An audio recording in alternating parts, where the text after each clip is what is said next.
Hello, and welcome to the Rohde & Schwarz webinar, Meeting the Challenges of Testing Next-Generation Mobile Network Equipment in Production. My name is Konstantin Bick.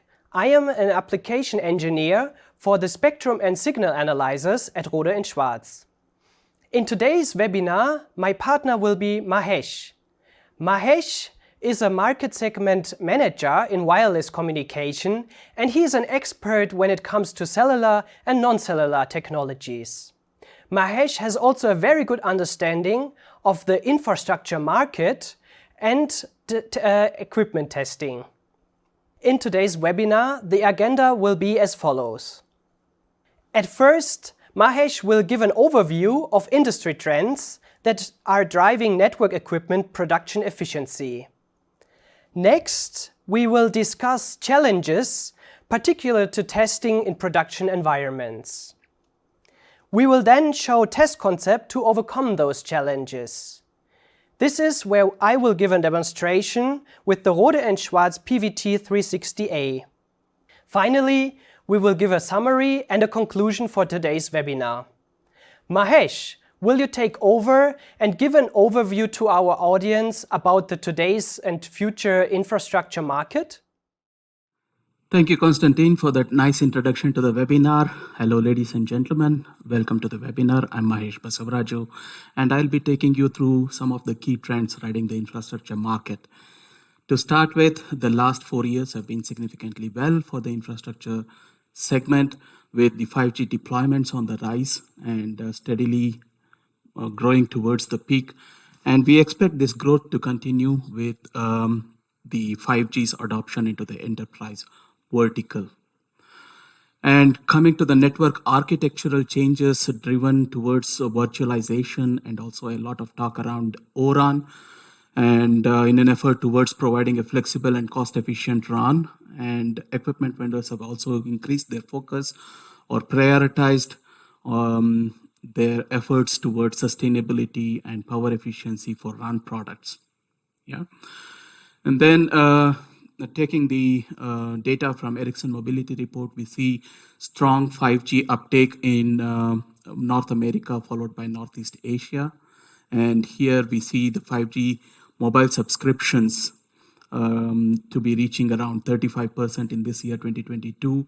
And China, we have seen excellent growth with around 700,000 base stations being installed, 5G base stations being installed this year in 2022.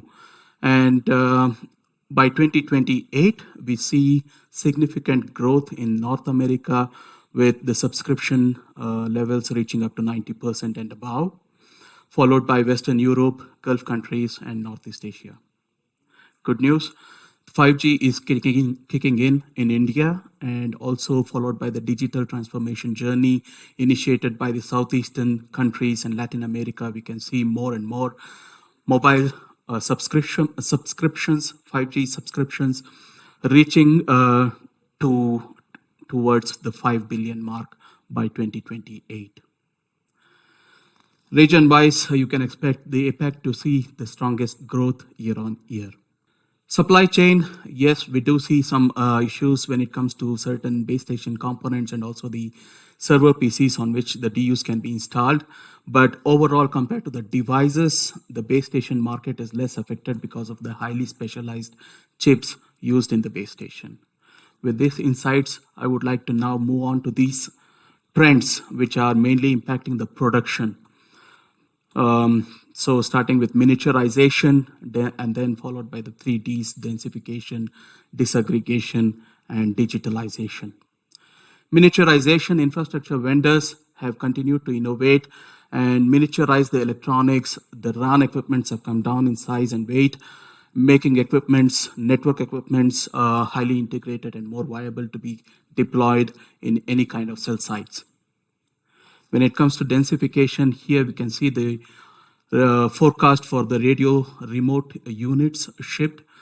And here, as you can see, the gray colored are the macro 4G base stations, and this will shrink over the next years, while the 5G macros, the numbers will grow. And the yellow and the blue ones are the 4G and the 5G small cells. And we can see a growth in this sub 6 gigahertz small cells combined 4G and 5G.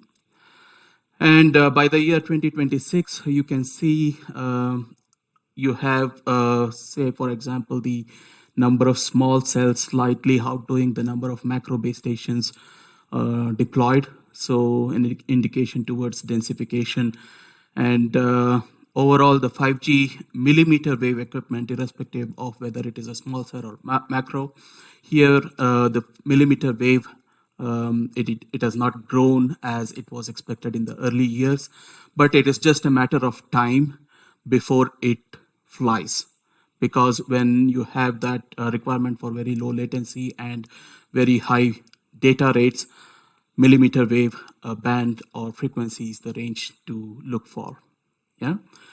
So overall, the number of small cells will outgrow the macros by 2026, and the demand for sub-6 gigahertz infrastructure equipments, mainly driven by the deployments in C-band, will be the driving factor behind.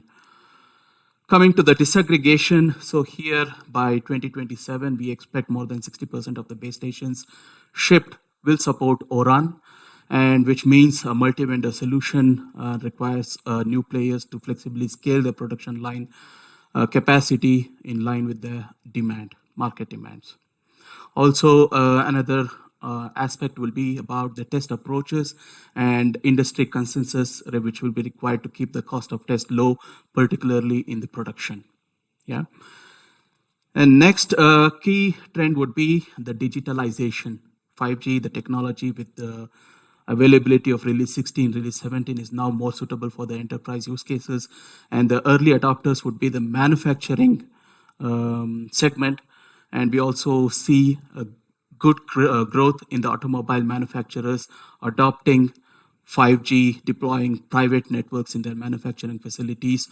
And second to automobile manufacturers, we have the infrastructure equipment manufacturers among the early adopters of smart manufacturing, raising specific demand for test and measurement instrumentation, like, say, for example, cloud-based test architecture, asset management, and now with machine learning and artificial intelligence, which will be integral to such a highly automated production environment to optimize the test process flow. So with these key trends in mind, which I will be keep referring to during the course of this presentation, let's move on to look at a typical production line setup. So here we have a production line setup on a very high level view.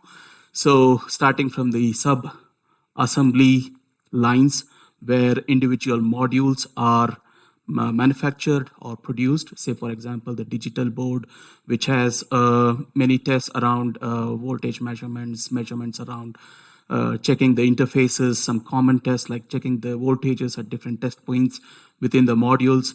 And then when it comes to the filters, the tuning to the different bands and bandwidths, checking for intermodulation distortions, and then amplifiers on another sub-assembly line where you have to check for gain, DPD, IMD, intermodulation distortion, noise figure, 1 dB compression points, and then for antennas, the VSWR and IMD.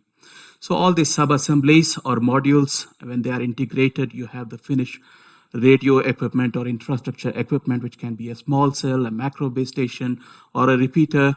And this finalized finished product, for this finished product, we do then the final test. Yeah. While on the sub-assembly or the substation assembly lines, you have the calibration and tuning of the different components and modules.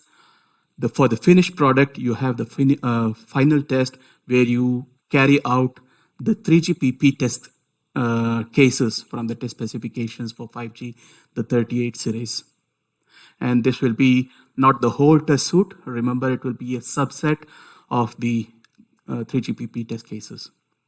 And not to forget the debug stations for any failures on the sub-assembly lines. You need such a debug station to check for what's gone wrong, and typical test would be to test the test signals at debug points on the different modules. Yeah. And then after the calibration, tuning, and final test, the base station is ready for to be packed and shipped to the customer. An analogy to the small cells. So here you see the building blocks of the small cell, say the baseband board, and then we have the transceivers, the front end, and the antenna arrays, which come on the different sub-assembly lines. And typically for the calibration, you have the vendor specified or manufacturer defined test cases for the transmitter and receiver. And followed by that, you have the final testing where you follow the specifications from 3GPP, the 38 series. And remember, you don't do the whole test suite, but selected sub selection of test cases. Yeah. So here you have some of the typical practice followed by the different vendors. So with this, let's look at some of the key drivers enabling efficiency in production. So here, our effort will always be towards reducing the total cost of ownership for the customers, which means reducing the cost of test, which depends on various factors, right from the footprint of the instrumentation to yield, that is how many base stations or DUTs are tested, not just tested, but in terms of test time, which it should be fast and also reliable. And then we talk about scalability. So in line with the market demands, the production line should be equipped to be able to scale up when the demand rises. Yeah.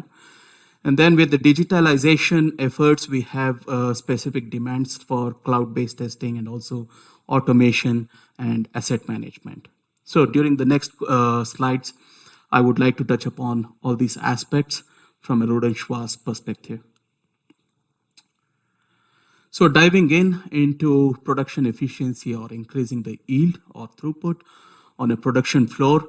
So here we have a typical SMT, standardized SMT line, and often we have a notion of, say, for example, calling the efficiency as the instrument which provides or gives a pass or fail verdict as fast as possible. But is that all? Is the test time the only factor which matters? Maybe not.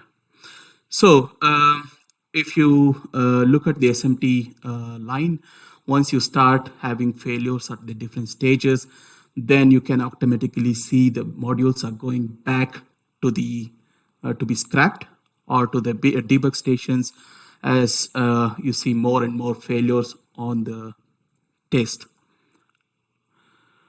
So which means, so the test process is only good as the detection method. The detection method is now the instrumentation we are talking about here. So taking this example, say for example, when you have more and more failures, the stability is low. So here, that is where it gets expensive. And when there are more failures, you need to do or invest more into additional inspections. And you need to test your manufacturing line, debug or rework stations, build extra, produce more to make up for the yield, which means extra inventory buffers, right?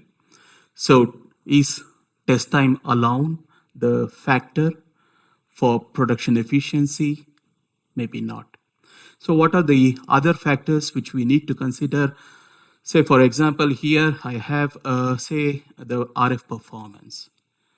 So you need to have an excellent RF performance of the instrumentation. The test instruments should exhibit good results for the EVM, which indirectly means your instrument should have a very wide dynamic range, accuracy, which can be represented as repeatability, uncertainty, or stability, which you can find out through this mean time between failures or gauge R&R like test procedures. Yeah. In case of a multi-channel instrumentation, the isolation between the channels, the received path and the transmit path becomes important.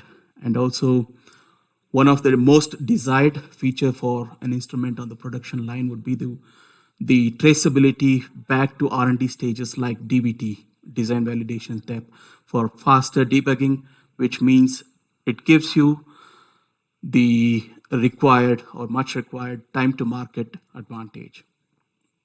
So test time is not the only criteria for increased production efficiency. You have to look for additional parameters, the performance of the RF performance of the instrumentation used, and also look for all these factors or test procedures like mean time between failures and gauge R&R before you select an instrumentation for the production environment. So with that, let's move on to scalability.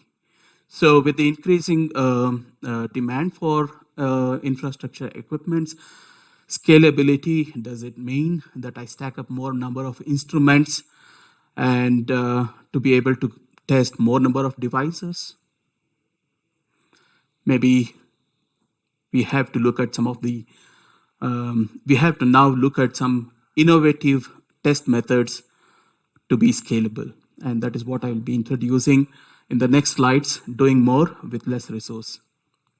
So if you look at the whole test process flow, and in terms of instrument utilization, so here we have the initial period of inactivity where we do mainly the process relevant steps where the instrument, the actual instrumentation is not engaged at all. This is the time when the DUT is booting, EEPROM values are written, non-RF tests are carried out. And then the next step would be about configurations. So this is about preparation for the measurement or preparation of the hardware, but the hardware is still not used. Here what we do is configuration data is stored in a database and then transferred to the instrument upon initialization. The actual usage of the instrument is when the instrument is doing the measurements. Yeah, this is where the test and measurement instrument is actively used and cannot be shared with other test processes. And this time, if you see, it's often less than 50% of the total process time. Yeah. And the last step being the result handling. Once the measurements are done, the results are in the instrument's buffer or the instrument's database, and all what is happening is the communication between the instrument's database and the automation tool. The hardware is not used, right? So can we scale or do an efficient utilization of the resource, keeping in mind that less than 50% of the time is when the hardware is used for measurements and the remaining steps, they are idle. So here I would like to introduce the concept from Rohde & Schwarz called as smart channel. And let's look at what happens with smart channel. So here we have the test process flow again. And with smart channel, once it is enabled, say for example, I want to now share this resource, the instrument, between two test processes. So here we have the blue colored test process 1. And here we have the configurations and initialization happening for test process flow 1. And then the hardware usage. So during the usage of the instrumentation, the instrument is locked so that the other test processes are not able to access this instrumentation. And then further, once the measurements are done, it's unlocked. And that is when the instrument is handed over to the next test process flow where the instrument can be used for measurement on the test process flow 2. So all the while we have a multiple database for configurations, multiple database for the result handling, which can run in parallel. Yeah. So smart channel, in a nutshell, it shares the hardware between different test process and multiplies the configuration database, multiplies the result database, and which means maximizing the resource usage, do more with less. Then I would like to also touch upon something called as the broadcast mode. So here we are taking advantage, or we understand the test cases and take advantage of the basic principles. So here, when I say basic principle, I mean, we all know the receiver test takes longer than the transmitter test because of the minimum number of blocks specified in the specification for receiver tests. So it takes a minimum amount of time to carry out these receiver tests. So by splitting the generator signal across to multiple ports, you can initialize receiver tests on multiple devices under test. So here we have 4 DUTs, and I'm initializing the receiver test on multiple devices. And while the receiver tests are all running in parallel on all the 4 devices, in the background, I can now start the transmitter test, which takes considerably less time. And say, for example, here I do the transmitter test on a very high power level, mid level, and on low level, or say, for example, on 3 different channels. Because the transmitter and the receivers are independent, so you can run the transmitter and receiver test in parallel. So once the transmitter test on device under test 1 is completed, we then move to the transmitter test to be carried out on device 2 and likewise 3 and 4. Still, the time taken for completing the transmitter test in a multiplexed fashion would be less compared to the receiver test, the time taken for the receiver test to complete. So this way we can achieve parallelized testing, meaning to say simultaneous testing on multiple devices. And for this, you have one prerequisite, that is all the device under test should be synchronized at the start of the measurements. So here all the base stations should be ready and synchronized before you even start the measurements, which is easily possible to attain with robotics. More and more robotics making it into the production floor, this will be easily achieved. Yeah. So we have seen 2 ways of scaling up. One is the smart channel broadcast mode. So let's look into the digitalization, the next key driver. So I've already told you in the beginning, digitalization has specific demands for the test and measurement instruments, specifically the cloud-based testing within Rohde & Schwarz. We call it the server-based testing. So this is a concept sought more and more by the vendors who have operations running worldwide and would like to have a centralized control over the processing, and also to start with new product introduction in different production lines which are spread across the world.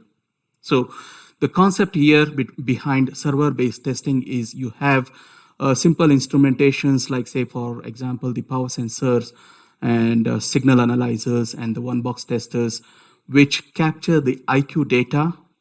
And these are real hardware which are on the site in the production line. And then these captured IQ data is transferred to the data collector, and which can reside in the centralized cloud, where you have the microservices for different technologies, different measurements. Like, say, for example, you can have a different microservice for 5G measurements, LTE measurements, spectrum emission mask, and likewise. And because we use the standardized REST API-based interface, this whole concept of server-based testing can be easily integrated with your existing environment, production automated environment. Yeah. Advantages of server-based testing here you can see clearly compared to the sequential execution of tests. So with server-based testing, you have the tests executed in a fraction of the overall time. Yeah, it's quite significantly optimized for speed. And for highly repetitive tasks, server-based testing is the way to go. And also what it does is it improves the instrument utilization ratio. Is given that on a base station production line, you have high value instrumentation in use. this particular KPI, that the instrument utilization is increased or improved, is a added advantage. And as I already mentioned, it can be easily integrated into your existing environments through the industry standard or accepted industry accepted REST API. So that was about the server-based testing, and the next aspect would be about asset management. So more and more of the smart manufacturing means one needs to monitor and continuously monitor the health and also the utilization of the instrumentation of all the equipments which are on the production line. Why? One, to have a better understanding of the stability and also to check on the return on investments, what you have done on the production floor, the productivity, and say, for example, with HUMS health utilization monitoring system, here we have possibilities to have all this information, like say the device information, the security status, like what software is installed, what version, what malware viruses are there on the instrumentation, security checks, and status about the utilization, the temperature, how hard is the instrument working, and what technology is being mostly used, and all this information about resource utilization, and also the service history, like how many times an instrument has gone back to the service capabilities, how long has it been since the last calibration. All this information has to be available for the automation tool. And with machine learning and artificial intelligence becoming more integral part of the highly automated smart manufacturing environment for continuous integration and continuous deployments, where required for the new test introduction or the test process optimization. So here HUMS becomes a prerequisite for smart manufacturing. And on our latest generation instrumentation, we do have these feasibilities, which help you with asset management.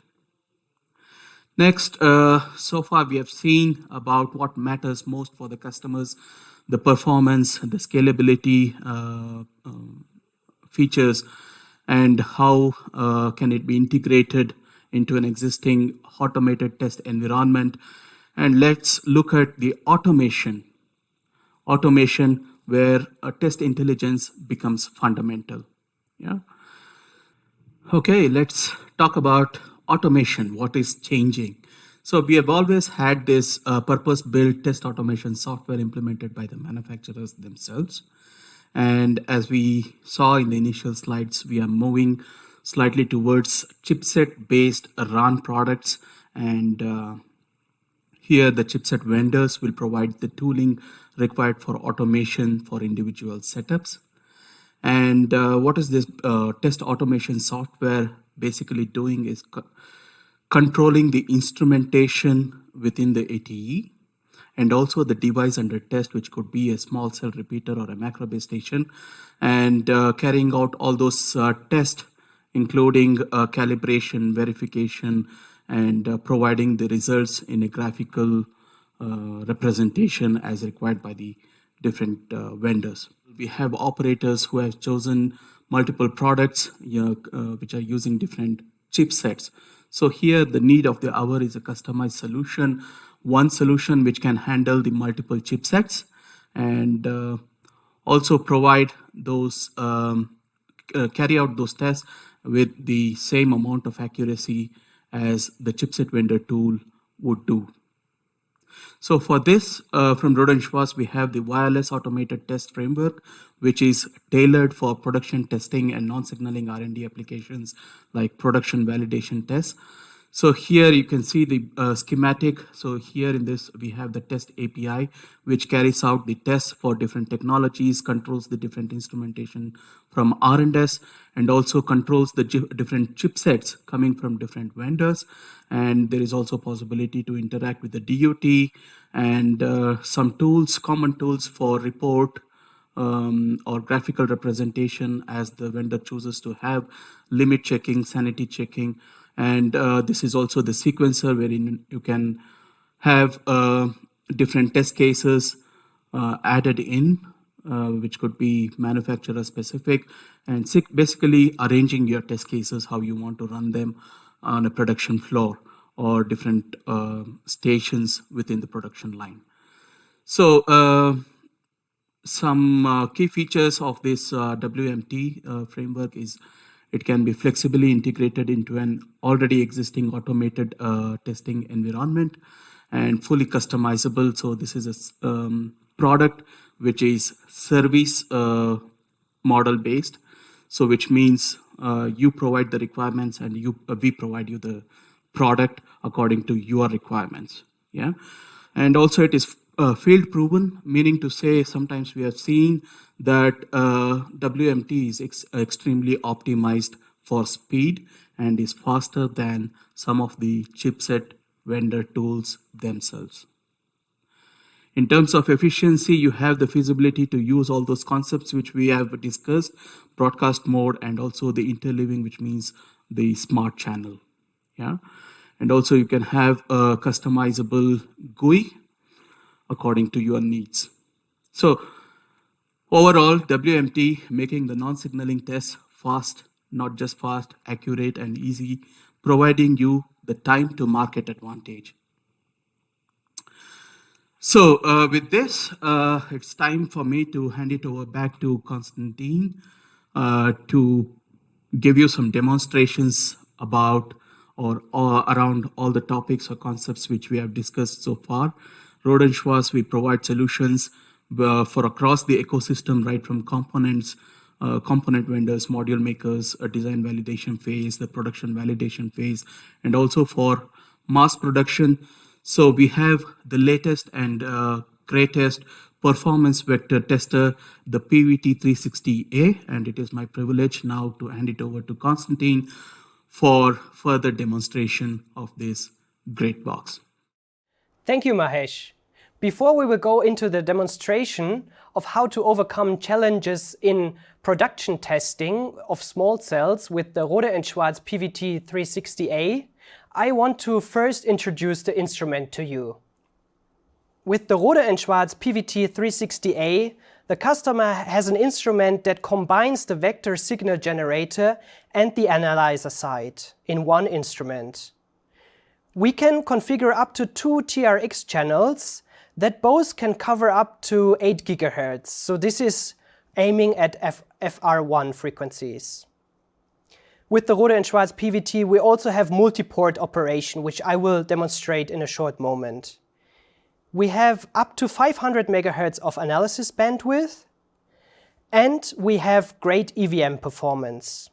I will also discuss that in a moment.